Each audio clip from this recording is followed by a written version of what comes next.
नमस्कार दोस्तों, मैं लक्ष्मण यादव आपके सामने फिर से प्रदर्शित हो चुका हूं। आज जो है बहुत मोस्ट इम्पोर्टेंट टॉपिक लेकर आए हैं क्लास 12th के लिए। आज हम क्लास 12th की फिजिक्स पढ़ेंगे, सेकेंड पोर्शन। क्लास 12th की फिजिक्स पढ़ेंगे, सेकेंड पोर्शन ऑप्टिक्स यानी प्रकाशिकी को हम लोग आज स्टार्ट करेंगे। सबसे पहली बात कि प्रकाशिकी होता क्या है, आपको बता दें यह चैप्टर मेरे दिल के बहुत करीब है, प्रकाशिकी। और जो है इतने अच्छे से आप लोग इसमें प्यारे प्यारे डायग्राम मिलेंगे, मक्खन की तरह, चूरन की तरह इसमें प्यारे प्यारे डायग्राम मिलेंगे जो आपके लिए बहुत इंपॉर्टेंट है। तो इस टॉपिक को ध्यान से आप लोग पढ़िएगा, जो आपके लिए बहुत ज़्यादा खास होने वाला है।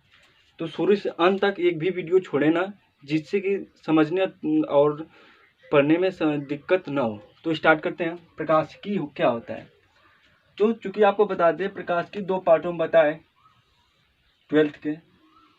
एक हम लोग पढ़ते हैं किरण प्रकाशिकी, किरण प्रकाशिकी, और एक हम लोग पढ़ते हैं तरंग प्रकाशिकी, तरंग प्रकाशिकी। अंग्रेजी होती है रे ऑप्टिक्स,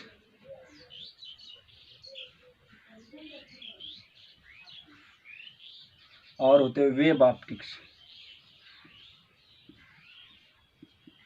वेव ऑप्टिक्स। क्योंकि यह जो चीज़ें है पढ़ना बहुत इम्पोर्टेंट है। आपको बता दें एग्ज़ाम के लिए, यूपी बोर्ड एग्ज़ाम के लिए सबसे ज़्यादा खास है। तो इस चीज़ को पढ़ना ना भूलें। तो सबसे पहले हम जानेंगे, हमको पढ़ना है पहले किरण प्रकाश की पढ़ेंगे, तब इसके बाद तरंग प्रकाश की पढ़ेंगे। तो सबसे पहले हम लोग जानेंगे प्रकाशिकी क्या होता है, प्रकाशिकी ऑप्टिक्स किसे कहते हैं, प्रकाशिकी किसे कहते हैं। ठीक, इसको हम लोग जानेंगे पहले कि ऑप्टिक्स किसे कहते हैं, यानी प्रकाशिकी किसे कहते हैं। ऑप्टिक्स, ठीक। जैसे में जो प्रकाश है और प्रकाश से संबंधित जितने भी घटना होगी, जो प्रकाश है कक्षा 10 में पढ़ोगे प्रकाश किसे कहते हैं। जो प्रकाश है और उस प्रकाश से संबंधित जितने भी घटना होगी, उस घटना को भौतिक विज्ञान के जिस शाखा के अंतर्गत किया जाता है उसे क्या कहते हैं हम लोग, प्रकाशिकी, ऑप्टिक्स कहते हैं। तो ऑप्टिक्स किसे कहते हैं एक बार और सुन लो।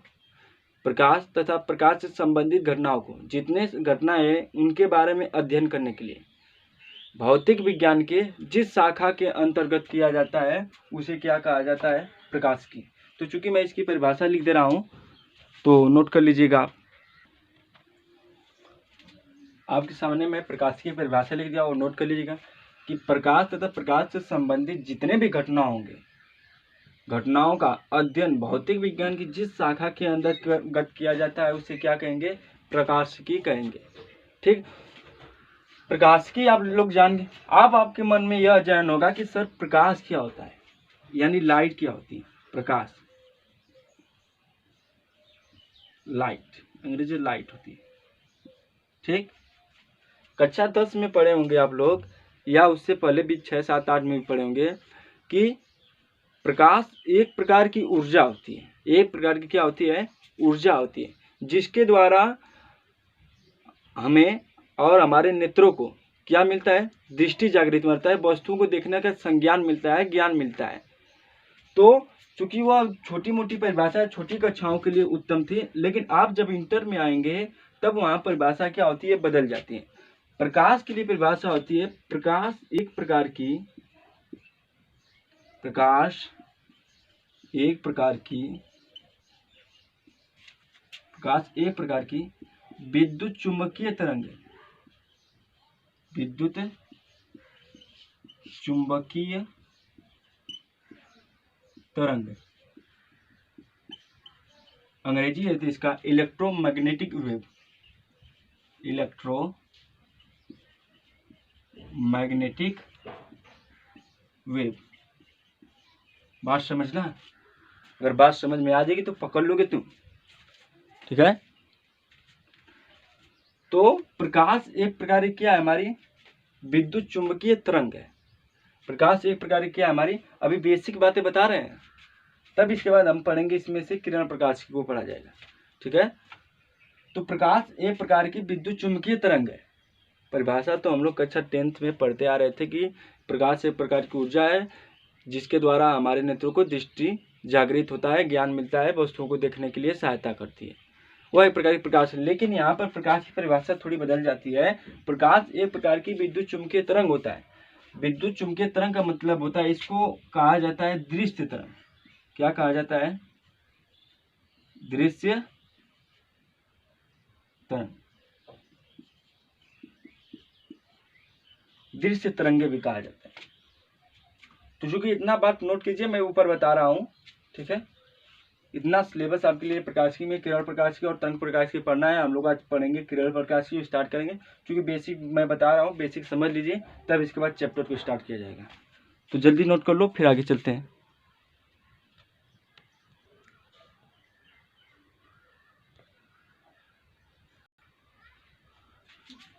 यह एक प्रकार क्या है? दृश्य तरंगे है।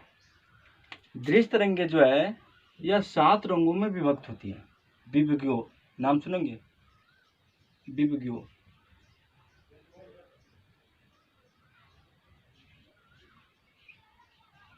विभगो यह 7 रंग किन में क्या होती है? 1 2 3 4 5 6 7 7 रंगों में क्या होती है? विभक्त होती है।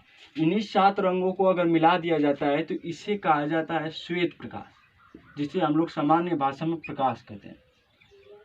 जो हमको आभास होता है प्रकाश के बारे में, वह क्या होता है? हमारा श्वेत प्रकाश होता है। श्वेत प्रकाश कितने रंग में विभक्त होते हैं? 7। यह 7 रंग जो है क्या कहलाते हैं? हमारे दृश्य तरंग। यह जो भी है यानी बैगनी रंग, यह बैगनी रंग का तरंग दैर्घ्य होता है।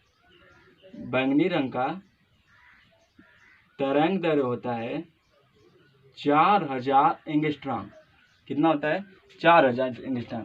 और ये जो रेड रंग आर है, रेड लाल, इसका तरंग दैर्घ्य होता है 8000 एंगस्ट्रॉम। 8000 एंगस्ट्रॉम इसका तरंग दैर्घ्य होता है। कहीं कहीं किताबों में 3900 देता है, 7800 देता है। एनसीईआरटी में 3500 देगा, 7500 देगा। तो उससे कन्फ्यूजन वाली बात नहीं है, क्योंकि इसका मतलब यह है कि यह जो बैगनी रंग है 4000 से नीचे हम नहीं देख पाएंगे ना 4000 से ऊपर। इनके बीच में जितने भी रंग रहेंगे सभी हमको स्पष्ट दिखाई देंगे। यह जानते हैं एंगस्ट्रॉम, एक 1 एंगस्ट्रॉम बराबर होता है कितना? 10 के पावर -10 मीटर। आप लोग इसको पढ़ चुके हैं एंगस्ट्रॉम को। कितना होता है? 1 एंगस्ट्रॉम बराबर होता है 10 के पावर -10 मीटर। सामान्य भाषा में जो श्वेत प्रकाश होता है उसी श्वेत प्रकाश को बोला जाता है क्या? प्रकाश। तो हम कह सकते हैं कि प्रकाश की लगभग तरंग दैर्घ्य 4000 एंगस्ट्रॉम से कितनी होती है? 8000 एंगस्ट्रॉम तक होती है।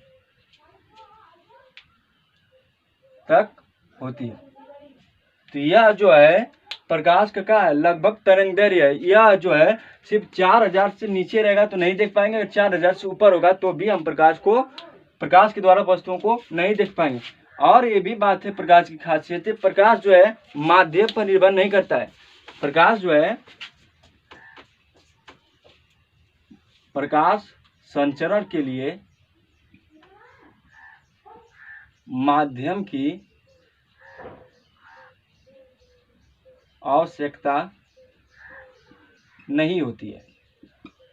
मतलब प्रकाश को चलने के लिए माध्यम की आवश्यकता नहीं होती है। प्रकाश कहीं भी चल सकता है, ठोस में भी चल सकता है, द्रव में भी चल सकता है, गैस में भी चल सकता है और निर्वात में भी चल सकता है। क्योंकि आपको पता है जब हम सूर्य से, सन से अर्थ तक कोई प्रकाश आती है तो इसके आने के लिए यहाँ पर ढेर सारे क्या होंगे? कहीं निर्वात मिलेगा तो कहीं गैस मिलेंगे, कहीं कण मिलेंगे। तो प्रकाश सभी में क्या कर सकता है? चल सकता है। कोई जरूरी नहीं कि ठोस में चलेगा, द्रव में चलेगा, गैस में चलेगा, निर्वात में। प्रकाश सभी में चल सकता है, अर्थात इसको चलने के लिए माध्यम की आवश्यकता नहीं होती है, कहीं भी चल सकता है। और एक प्रकाश की एक और बड़ी खासियत होती है, प्रकाश की चाल जो है, प्रकाश की चाल माध्यम पर डिपेंड करता है, माध्यम पर निर्भर करता है। मतलब अगर प्रकाश की चाल, अगर माध्यम बदलेगा तो उसकी चाल भी क्या हो जाएगी, बदल जाएगी। अगर ठोस रहेगा तो ठोस में उसकी चाल कुछ और होगी, गैस में उसकी चाल कुछ और होगी, द्रव में चाल उसकी कुछ और होगी, निर्वात में चाल उसकी कुछ और होगी। तो मतलब यह किस पर निर्भर करेगा, माध्यम पर। लेकिन इसको चलने के लिए माध्यम की आवश्यकता नहीं होती है, लेकिन इसकी चाल जो है, इसकी चाल माध्यम पर निर्भर करती है। यह बात इंपॉर्टेंट करने वाली है कि चाल क्या होती है, मतलब वेग। वेग, प्रकाश जितना वेग से चलता है वह वेग जो है अलग अलग होगी ठोस, द्रव, गैस में। तो आपको पता है कि प्रकाश की चाल निर्वात में, प्रकाश की चाल निर्वात में 3 × 10⁸ मीटर प्रति सेकंड होती है। मीटर प्रति सेकंड मतलब यह अगर दिखाना चाहें तो इसको 3 पर 8 सुनना, 1 2 3 4 5 6 7 8 मीटर प्रति सेकंड। अगर हम इसको किलोमीटर में बदलना चाहें तो इसको 1000 से भाग कर देंगे, तो 1000 से भाग करेंगे 30 सोना कट जाएगा, तो कितना बचेगा, 1 2 3 4 5 सोना बचेगा, 3 से हट जाएगा। तो आप देखो, इकाई, दहाई, सैकड़ा, हजार, 10,000, लाख किलोमीटर पर सेकेंड, यह कितना हो जाएगा, 3 लाख किलोमीटर पर सेकेंड। तो प्रकाश की जो चाल है 1 सेकेंड में 3 लाख किलोमीटर पर सेकेंड चल सकती है। तो समझ सकते हैं जब तक हम पलक झपकेंगे तब तक यह प्रकाश जो है 1 सेकेंड में कितना किलोमीटर चल चुकी होगी, 3 लाख। कितना, 3 लाख 1 सेकेंड में। अगर हम एक बार पलक झपकेंगे तो 1 सेकेंड में यह 3 लाख किलोमीटर पर सेकेंड चल चुकी होगी, किलोमीटर पर सेकेंड 1 सेकेंड में। आपको पता है जब सूर्य से, सन से कोई प्रकाश किरण अर्थ तक आती है तो उसको आने में 8 मिनट 24 सेकेंड लगता है। कितना, 8 मिनट 24 सेकेंड। तो 8 मिनट 24 सेकेंड लगता है। तो आप समझ सकते हैं कि यह वहां से आने पर, सूर्य से प्रकाश तक आने में 8 मिनट 24 सेकेंड लग रहा है। तो समझ सकते हैं यहाँ से सूर्य और पृथ्वी के बीच में कितनी दूरी होगी। अगर यह पास में होता तो यह हमारा जीवन संभव नहीं होता है। अगर यह थोड़ा भी पास में होता, पृथ्वी के पास में सूर्य होता तो जीवन हमारा संभव नहीं होता। क्यों, क्योंकि 1 सेकेंड में 3 लाख किलोमीटर चल रहा है, क्योंकि वहां से आने में 8 मिनट 24 सेकेंड लग रहा है सूर्य से पृथ्वी तक आने में। अगर जितनी दूरी अधिक रहेगी उतना हमारा जीवन क्या होगा, संभव होगा। तो यह थोड़ा प्रकाश के बारे में नॉलेज था, तो आप इसको नोट कर लीजिए, फिर आगे हम लोग देखते हैं।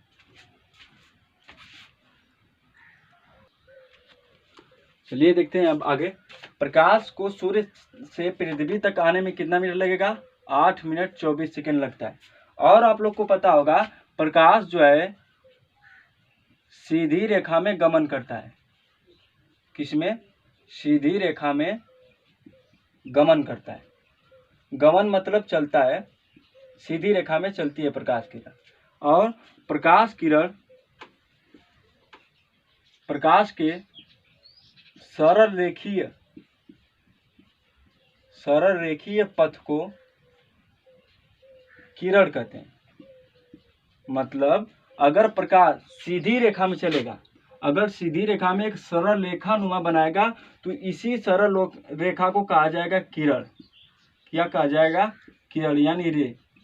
यहीं से आपका निर्माण होता है रे ऑप्टिक्स। यहीं से अब हमको चैप्टर का शुरुआत करना है।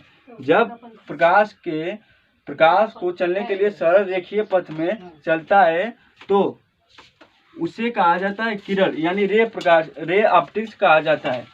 तो अगर प्रकाश किरण सीधी रेखा में न गमन करेगा, किसी और माध्यम में गमन करेगा, अगर इस प्रकार से प्रकाश रेखा गमन करता है तो इसको कहा जाता है तरंग। तो यहाँ से स्टार्ट होता है वेव ऑप्टिक्स, यानी तरंग प्रकाश की।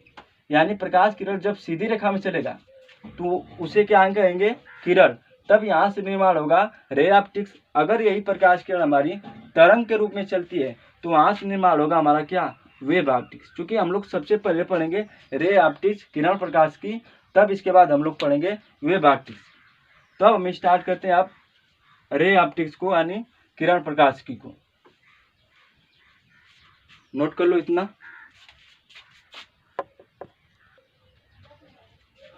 देखिए जो प्रकाश के सरल रेखीय पथ में गति करेगा यानी सीधी रेखा में गति करेगा उसे क्या कहेंगे? किरण। अर्थात इस प्रकार से अगर सरल रेखा में गति करता है तो उसे क्या कहेंगे हम? किरण। अगर यही प्रकाश किरण किरणों के समूह में गति करे, मतलब इस प्रकार से समूह में क्या करे? गति करे, तो इसी समूह को कहा जाता है किरणपुंज। क्या कहा जाता है? किरणपुंज। यानी प्रकाश किरणों का समूह कहा जाता है, या प्रकाश किरणों के समूह को क्या कहेंगे हम? किरणपुंज। तो प्रकाश किरणपुंज 3 प्रकार के होते हैं, अर्थात किरणपुंज 3 प्रकार के होते हैं। एक होता है अपसारी किरणपुंज, एक होता है अभिसारी किरणपुंज, और एक होता है समांतर किरणपुंज। चूंकि इसके बारे में आप लोग पढ़ चुके हैं तो हम आगे चलते हैं। आप लोग अगर ज्ञान के बारे में बता दिया जाए थोड़ा से कि अपसारी किरणपुंज वह होता है जहाँ पर प्रकाश किरण एक ही बिंदु पर मिलती हैं आकर, और अब अभिसारी होता है जहाँ से एक ही बिंदु से जाती हैं, और समांतर क्या होता है? जो प्रकाश किरण जो होती है एक दूसरे के समांतर होती है, चलती है लेकिन एक दूसरे क्या होती है? समांतर होती है। तो यहाँ तक बातें नोट कर लो, फिर हम अब चैप्टर की ओर चलते हैं। तो कुछ बेसिक बातें और बताना है, बता लेते हैं, तब चैप्टर स्टार्ट करते हैं।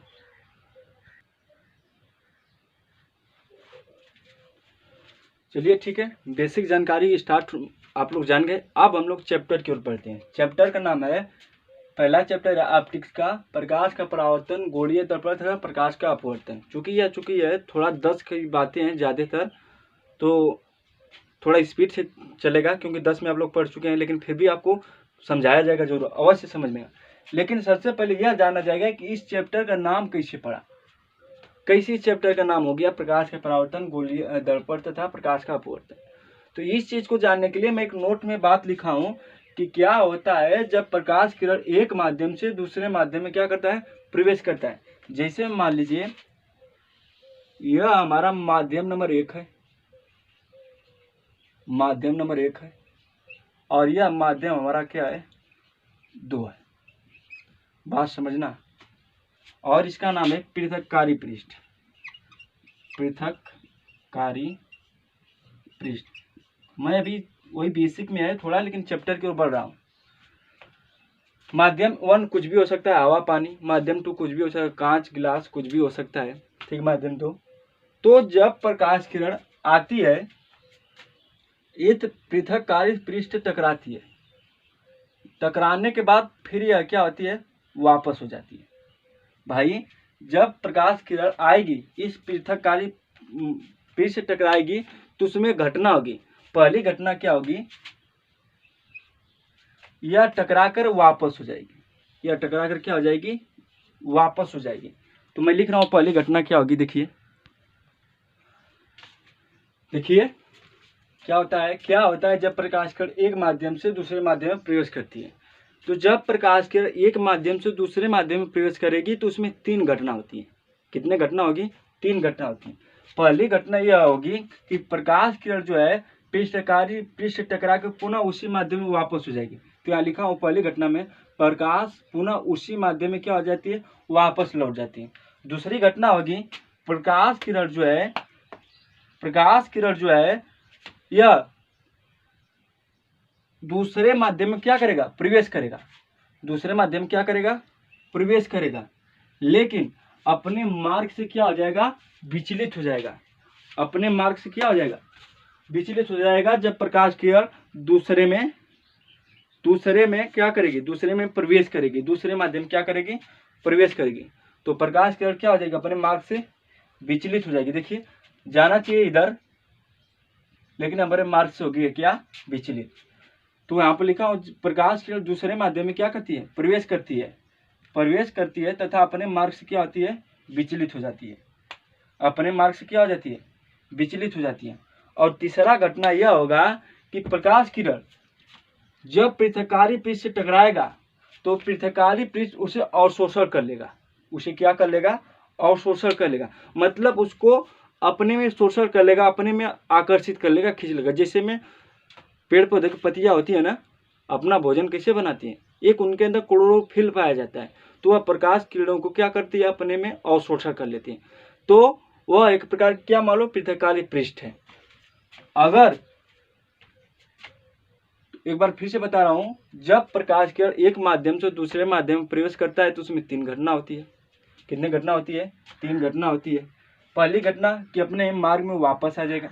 दूसरी घटना होगी जब अपने दूसरे माध्यम में प्रवेश करेगा तो वह दूसरे माध्यम क्या करती है, प्रवेश करती है, तो अपने मार्ग से क्या होती है, विचलित होती है। और तीसरी घटना होगी प्रकाश किरण अपने पृथककारी पृष्ठ को क्या कर लेगा, प्रकाश किरण को जो है पृथककारी पृष्ठ क्या कर लेगा, अवशोषण कर लेता है। जैसे पत्तियों में होता है, प्रकाश किरण अपना भोजन अवशोषण कर लेती है, पत्तियां प्रकाश को अपने अवशोषण करके। तो जब प्रकाश किरण अपने मार्ग में पुनः उसी माध्यम में वापस होगा तो उस घटना को कहेंगे प्रकाश का परावर्तन। बात देखना, बात मैं वहां पहुंचा रहा हूँ चैप्टर के पास, अगर बातें समझ में आ जाएगी तो बहुत अच्छा है। तो प्रकाश किरण जब अपने माध्यम में वापस आएगा तो उसे क्या कहेंगे, प्रकाश का परावर्तन। जब प्रकाश किरण दूसरे माध्यम में प्रवेश करेगा और अपने मार्ग से विचलित हो जाएगा तो उस घटना को कहेंगे अपवर्तन। क्या कहेंगे, अपवर्तन। और तीसरी घटना है जब प्रकाश किरण पृथककारी पृष्ठ पर टकराता है तो वह पृथककारी पृष्ठ जो है उसे क्या कर लेता है, अवशोषण कर लेता है। क्या कर लेता है, अवशोषण कर लेता है।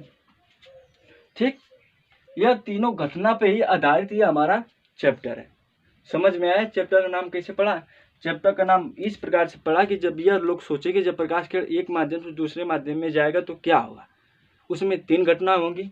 तीनों घटनाएं क्या है, परावर्तन है, अपवर्तन है और अवशोषण है। इसी के अनुसार बना था प्रकाश का परावर्तन और प्रकाश का अपवर्तन। अब हम लोग चैप्टर में स्टार्ट करते हैं। सबसे पहले हेडिंग होगी हमारी प्रकाश का परावर्तन क्या होता है।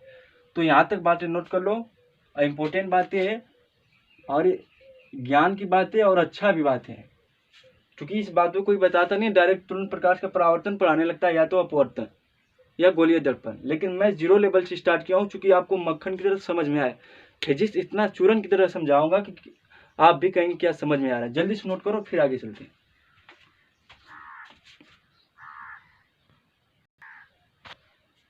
चलिए हम स्टार्ट करते हैं। प्रकाश का परावर्तन किसे कहते हैं? आप लोग जान गए थे प्रकाश का परावर्तन किसे कहते हैं। जब प्रकाश किरण जब एक माध्यम से दूसरे माध्यम में प्रवेश करता है तथा यह पृथककारी पृष्ठ से टकराकर उसी माध्यम में वापस लौट आता है, इस घटना को क्या कहते हैं हम लोग, प्रकाश का परावर्तन कहते हैं। चूंकि इसको डायग्राम यानी विजुअल की तरह देखते हैं कैसे होता है। जैसे हम देखो, मान लो कोई पृथककारी पृष्ठ है, उस पृथककारी पृष्ठ के पीछे हम पॉलिश कर देते हैं। क्या कर देते हैं, पॉलिश।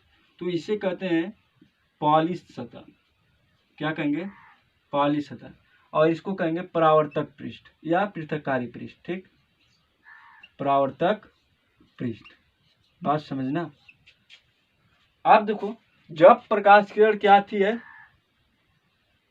है सूर्य भगवान से, यह देखो प्रकाश किरण मनमन मनमन आ रही है, आ गई, इसको नामकरण कर देते हैं ए बी। नामकरण कर देते ए बी। ठीक, जो प्रकाश किरण आती है उसका नाम होता है आपतित किरण। उसका नामकरण होता है आपतित किरण। भाई जो भी आएगा पैदा होगा उसका नामकरण करेंगे ना। तो यह प्रकाश किरण आ रही है तो इसका नामकरण क्या हो गया, आपतित किरण। तो परावर्तक पृष्ठ के जिस बिंदु पर टकराती है यानी बिंदु बी, जिस बिंदु पर टकराती है इस बिंदु का नाम होता है आपतन बिंदु। क्या नाम होता है, आपतन बिंदु। फिर क्या होगा, इस परावर्तक पृष्ठ से टकराकर पुनः उसी माध्यम में वापस हो जाएगा। लेकिन वापस होने के लिए कंडीशन है। क्या है, कंडीशन है कि यह जो आपतन बिंदु है, इस आपतन बिंदु पर हम एक लंब डालेंगे। क्या डालेंगे, हम लंब डालेंगे। क्या डालेंगे, लंब। तो कह सकते हैं आपतन बिंदु पर, आपतन बिंदु पर, आपतन बिंदु पर डाला गया लंब, डाला गया लंब अभिलंब कहलाता है। क्या कहलाता है, अभिलंब। इसका नाम क्या है, अभिलंब। भाई जो हम डाले हैं लंब उसे का नाम देते हैं आपतन बिंदु। जो लंब डाले उसका नाम क्या है, अभिलंब। जैसे ही लंब डालेंगे तब इसके बाद यह प्रकाश किरण क्या होगी, वापस होगी। अब इसके बाद यह प्रकाश किरण क्या होगी, वापस होगी। जब उसी माध्यम में वापस होती है तो उसका नाम होता है परावर्तित किरण। क्या नाम होता है, परावर्तित किरण। क्या नाम होता है? परावर्तित किरण। तो इसका नाम कर देते हैं BC। क्या नाम कर देते हैं? BC।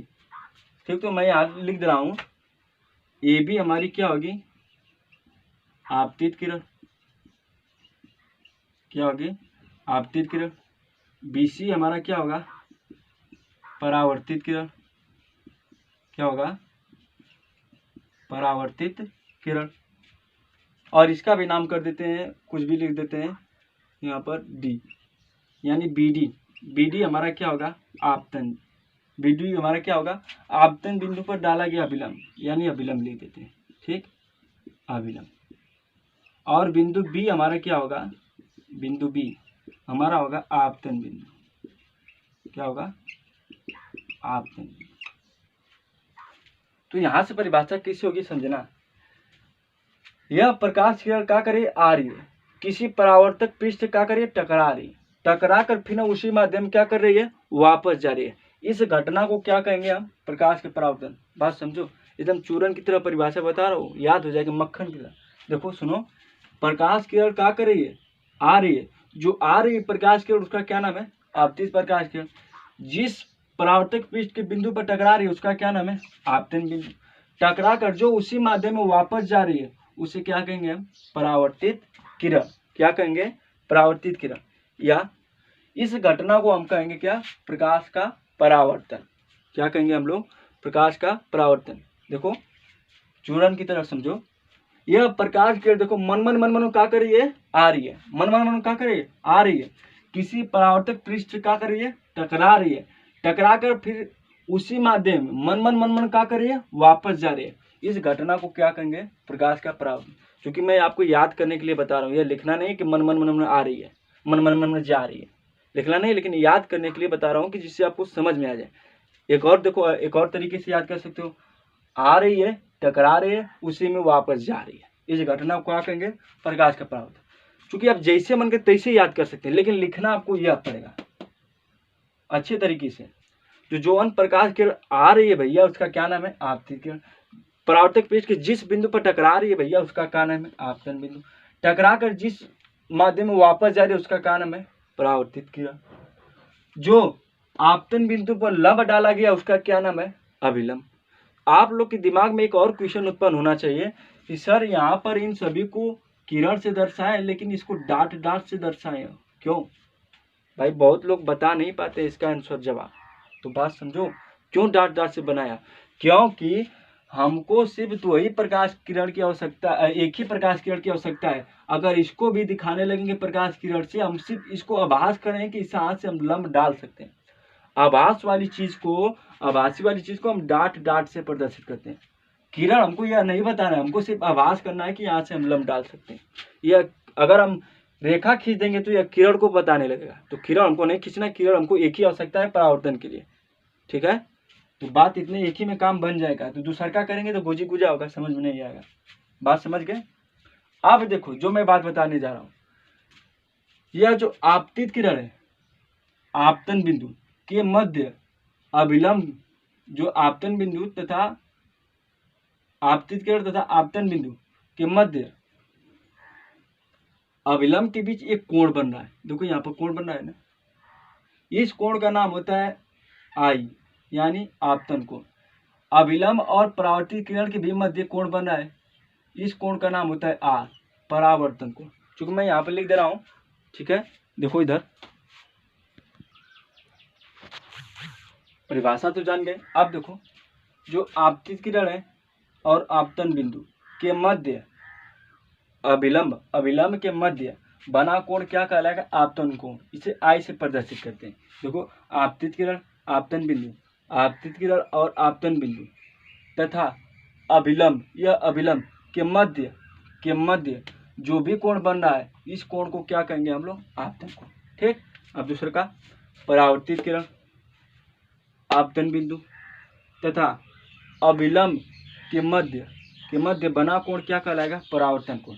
इसे कोण आर से प्रदर्शित करते हैं। ठीक है, तो यह कुछ बातें थी परावर्तन के विषय में। एक बार और परावर्तन के किसे कहते हैं उसको समझ लो, तब इसके बाद नियम बताते हैं। नियम समझने के बाद इस पर 2-4 क्वेश्चन करेंगे, तब इसके बाद टॉपिक आगे बढ़ाएंगे। नियम क्या है, प्रकाश परावर्तन क्या है। देखो चूरन की तरह बता रहा हूँ, प्रकाश की आ रही है भैया, परावर्तक पृष्ठ से टकरा रही है भैया, टकरा कर फिर उसी माध्यम में वापस जा रही है भैया। इस घटना को क्या कहेंगे हम, प्रकाश का परावर्तन। याद करने के लिए, जब याद हो जाएगी तो भैया अपने से तुम लिख भी सकते हो, ठीक है। यह देखो, यह प्रकाश के मन मन मन में क्या करे भैया, आ रही है, परावर्तक पृष्ठ से क्या करे भैया, टकरा रही है, टकरा कर फिर उसी माध्यम मन मन में क्या कर रही है, जा रही है। इस घटना को कहा जाएगा प्रकाश का परावर्तन, ठीक। तब हम लोग आगे देखते हैं प्रकाश के परावर्तन के नियम। क्योंकि इतने बातों को नोट कर लो तब प्रकाश के परावर्तन के नियम समझ में आएगा। नोट कर लो जल्दी से, तब आगे बढ़ते हैं। आप देखो, अब हेडिंग नीचे से डाल लो, प्रकाश के परावर्तन के नियम, डाल लो हेडिंग। अब इसके नीचे से लिख लो, इसके दो नियम होते हैं। दो नियम कौन कौन से है। यह जो आपतन कोण है, इसको कहा गया आ गया है आपतन कोण, कोणाई को कहा गया है आपतन कोण, और कोणार को कहा गया है परावर्तन कोण। अर्थात जो आपतन कोण होगा या परावर्तन कोण हमेशा क्या होगा, बराबर होगा। अर्थात जितने से प्रकाश किरण आ रही है, जितने कोण बनाएगी आते समय, उतने कोण बनाएगी जाते समय। अगर आते समय 30 अंश का कोण बनाती है तो जाते समय कितने अंश का कोण बनाएगी, 30। यह बात भी नोट कर लेना कि प्रकाश किरण जो है जितने कोण से आएगी उतने कोण से क्या करेगी, जाएगी भी। तो इसके पहला नियम होगा, जो आपतन कोण होगा परावर्तन कोण के हमेशा क्या होगा, बराबर होगा। कैसे हो रहा है बताया तुम्हें, प्रकाश किरण जितने से आएगी उतने से क्या करेगी, जाएगी। अगर 30 अंश से आ रही है 30 अंश से आएगी, 30 अंश से जाएगी। 40 अंश से आ रही है 40 से आएंगी, 40 से ही जाएगी, ठीक। जो सरका है नियम कि जो आपतित किरण, परावर्तित किरण तथा अभिलंब तीनों एक ही तल में स्थित होते हैं। जो यह आपतित किरण है, परावर्तित किरण और अभिलंब, यह तीनों कहाँ स्थित होंगे, एक ही तल में। सबसे बड़ी बात यह है कि तल को लोग सबसे पहले पृष्ठ समझ लेते हैं, तल को ही पृष्ठ समझ लेते, लेकिन ऐसी बात नहीं है। तल पृष्ठ नहीं होता है, तल हमारा पृष्ठ नहीं होता है। लोग कंफ्यूजन में इसी को बता देते हैं कि एक ही पृष्ठ में उपस्थित हो, लेकिन तल और पृष्ठ में अंतर है। जैसे तल का मतलब यह जो हमारा बोर्ड है, बोर्ड हमारा तल होगा। देखो प्रकाश किरण आ रही है, उसी तल पर आ रही है, जिस बिंदु पर टकरा रही है देखो उसी पर टकरा रही है, बॉर्डर पर टकरा रही है, वापस जा रही है, बॉर्डर से वापस जा रही है, बोर्ड पर ही अभिलंब डाले हो, बोर्ड पर ही। तो मतलब ये हमारा तल क्या होगा, बोर्ड होगा। कहने का मतलब है प्रकाश का परावर्तन सिर्फ एक ही माध्यम में होगा। एक ही माध्यम मतलब माध्यम को, एक माध्यम को मान सकते हो क्या, तल, ठीक है। एक माध्यम को मान सकते हो तल। अगर कांच है तो कांच रहना चाहिए, पानी है तो पानी रहना चाहिए, जल है तो जल रहना चाहिए, हवा है तो हवा रहना चाहिए। माध्यम को बदलना नहीं है। जैसे में हमारा बोर्ड है तो सिर्फ बोर्ड ही रहना चाहिए, बोर्ड के सिवा और कुछ नहीं होना चाहिए, तब वह तल कहलाएगा। समझ गए बात। यह बात जो इम्पोर्टेंट है, नोट कर लें। पूछ भी सकते हो कहीं भी, कोचिंग में स्तर में कहीं भी पढ़ते हो तो पूछ लेना कि सर तल क्या होता है, जब यह नियम बताएंगे तब, ठीक है। तो नोट कर लो, प्रकाश के परावर्तन के दो नियम होते हैं, कोण आई बराबर कोण आर हमेशा बराबर होंगे। और परावर्तन दूसरा नियम है आपतित किरण, परावर्तित किरण तथा अभिलंब तीनों के ही तल में स्थित होते हैं। तो नोट कर लो, एक बार नियम को फिर से बता दे रहा हूँ, आगे वाली टॉपिक में बताऊंगा, बहुत बार इसको पढ़ना है, अभी इससे बहुत सारे सवाल भी कराएंगे।